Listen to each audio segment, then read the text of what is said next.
Welcome. So in this part, we're just going to draw another inverse cubic here. So you might like to pause the video, do it yourself, and then skip to the end and see if you get the right answer. So let's give it a go. So we're going to begin by going let x-intercept, to find the x-intercept, let y equal 0. So that means I'm going to go 0 is equal to negative 2x plus 2 raised to the 1/3 minus 1. I'll now plus 1 to both sides.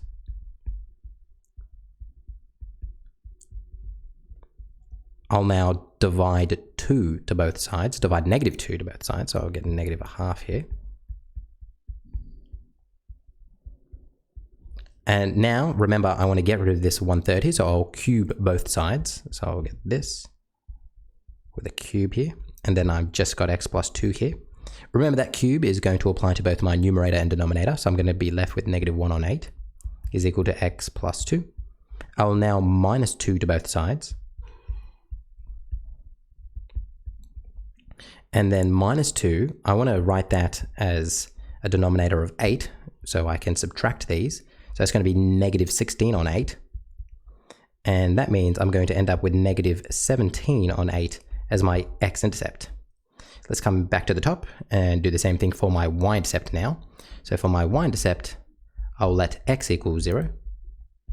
And I'm going to get y is equal to negative 2, 0 plus 2, 1/3 minus 1. Y is equal to negative 2, 2, 1/3 minus 1.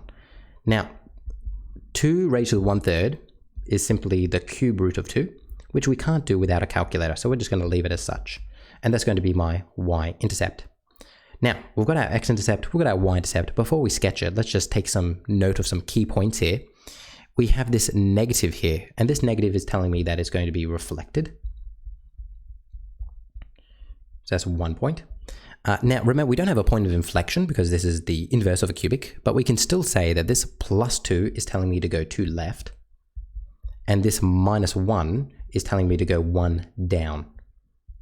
So that means, kind of in my head, that this is what I'm doing. Now, obviously, you can't do it like this because you're doing it on a piece of paper, but I'm kind of thinking of what this looks like here. Remember, I'm drawing this being reflected, so it looks a little bit different to what we previously saw. So that's what it's going to look like. It's been reflected. So if we scroll up here, you can see that it doesn't look like this. It looks like this, been reflected. But now we're going to move it 2 left and 1 down. So I'm going to go 1, 2, and then 1 down. So it's going to look something like that. And now I'm going to put in my x-intercept.